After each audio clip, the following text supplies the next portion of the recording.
श्री सच्चिदानंद सद्गुरु साईनाथ महाराज की जय।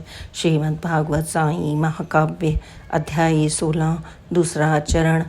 पुण्य कर्म के योग से जागा बूटी भाग्य, बाड़े का चिरकाल तक जाग उठा सौभाग्य। साईं कृपा से हुए बाड़े का उपयोग, बूटी कीर्ति का बना अप्रत्यक्ष योग। जब तक साईं नाथ हैं तब तक बूटी नाम, साईं भक्ति का मिला बूटी को परिणाम। सदियों तक उस कीर्ति का गाएंगे सब गीत, यही ईश की है कृपा रहता अमर अतीत।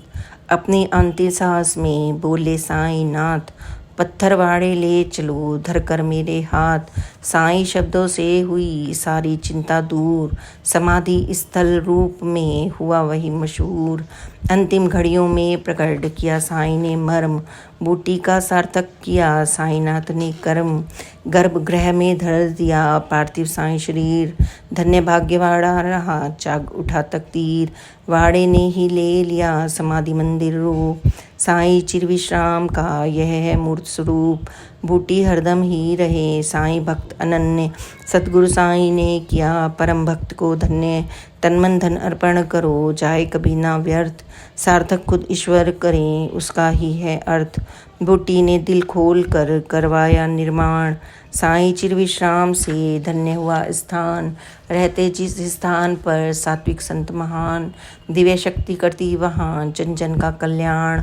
उनके वास स्थान की क्या कहने की बात, निसमाधि के बाद भी बसे वहाँ साक्षात।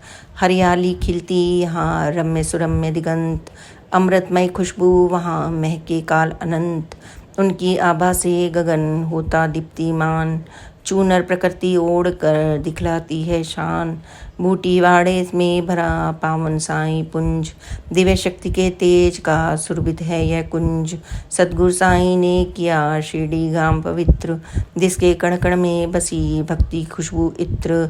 लिया साईं के सामने वाड़े ने आकार, सोची समझी कल्पना क्यों ना हो साकार। अपने अंतिम काल में करवाया निर्माण, दिव्य शक्ति के सामने आए सकल जहान। साईं समाधि लीन हुए बीत गए 100 साल, दिव्य शक्ति इस लोक में पल पल करे कमाल। दिव्य प्रभा करती सदा जन जन का उपकार, साईं समाधि मंदिर में अब भी है साकार। सतगुरु साईं नाथ ने किया जो अद्भुत काम, युग युग तक चलता चले जग में उनका नाम। निर्वाण का पूर्व संकेत सीमों उल्लंघन, सदी 20वीं चल रही और 16वां साल। विजयादशमी शुभ दिवस और शाम का काल, सतगुरु साईं ने दिया एक पूर्व संकेत। निराकार हो जाऊंगा सबको किया सचेत, धुनी अगली जल रही साईं बैठे पास। सम्मुख देख कुछ भक्तगण आगे देखो खास, दिख रही थी साईं की दोनों आंखें लाल। उठा भयंकर क्रोध का उन आँखों में ज्वाल, साईं टाट से उठ गए छोड़ा निज स्थान। डाले सारे खोल कर तन के पत प्रदान, आग सारे कपड़े आग में जलकर हो गए राख। इसे देखकर भक्त की फटी रह गई आँख, जान न पाया एक भी इस घटना का मर्म। स्वयं किया क्यों हाथ से साईं ने यह कर्म, घटना बड़ी विचित्र थी मतलब इसका गुण। सीमोल्लंघन अर्थ को क्या जाने हम मूढ़, बाबा कहना चाहते यह है तन परिधान। इस चोले का एक दिन निश्चित है अवसान, दी है मैंने आहुति वस्त्र अग्नि में ढाल। समझो नश्वर चोल का निकट बहुत है काल, पंचभूत के कर्ज को दूंगा जल्द उतार। करने वाला शीघ्र हूँ जीवन रेखा पार। विजयादशमी शुभ दिवस दिया एक संकेत, शायद अर्पित प्राण हो रहना भक्त सचेत। सन 17 अगला बरस विजयादशमी पर्व, धूमधाम पूरी रही पुलकित थे वे सर्व। शिरडी वासी धन्य थे मिला साईं का साथ, दुख हरता इस लोक के सबके दीनानाथ। लेकिन अगले वर्ष ही पूर्ण किया अवतार, विजयादशमी शुभ दिवस गए क्षितिज के पार। पंचभूत को दे दिया नश्वर तन का चोल, धरा लगी तब डोलने गया गगन भी डोल। ज्ञात उन्हें स्पष्ट था भक्तों का त्रिकाल, अपना भी वे जानते एक एक पल का हाल। अपने बारे में गुरु कहे अधिक ना बात, लेकिन उनको देखते 3 काल साक्षात। अवतारी रखते सदा निज भक्तों से हेत, आते हैं जब वक्त तो देते हैं संकेत। साईं को अवसान का सही सही था ज्ञान, मास दिवस या साल का पूरा पूरा भान।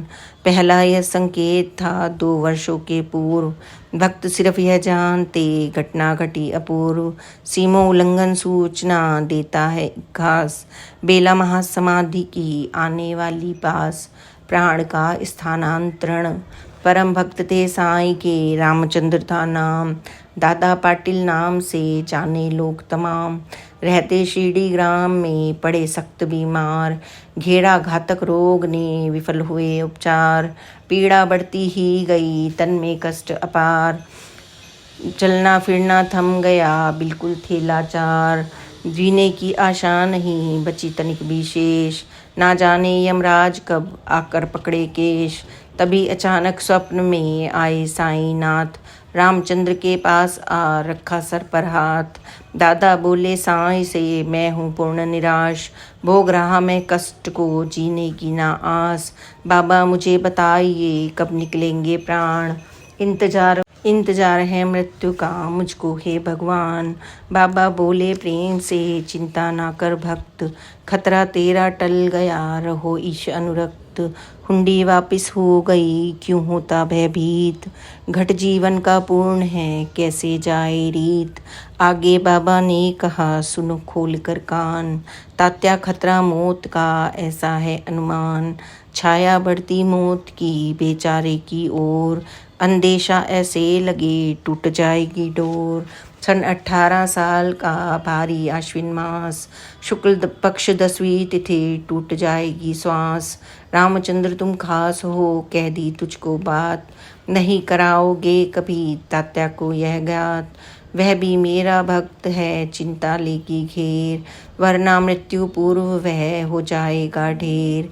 सदा चिरंतर सत्य है साईनाथ के बोल, रोग मुक्त दादा हुए हुआ न बिस्तर गोल।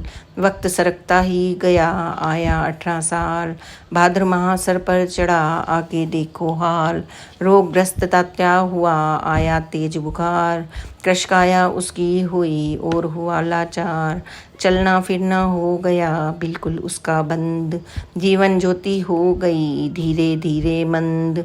इसके कुछ दिन बाद ही साईं पड़े बीमार, दूजे को दी जिंदगी वही हुआ लाचार। रुत सर्दी की आ गई आया आश्विन मास, हाल साईं का देख कर सारे भक्त उदास। तन सर्दी से कांपता खांसी मारे जोर, रह करके वेदना उठती थी घनघोर। धीरे धीरे साईं का हुआ हाल गंभीर, भोजन की इच्छा नहीं टिके न मुख में नीर। तात्या का था साईं पर टिका हुआ विश्वास, बुझने वाला दीप को दी ज्योति की आस। श्री सच्चिदानंद सतगुरु साईनाथ महाराज की जय। आज बस इतना ही, आगे की कथा हम कल कहेंगे। आप उसे अवश्य ही सुनें और बाबा की कृपा और प्यार को प्राप्त करें। Please like and subscribe this channel.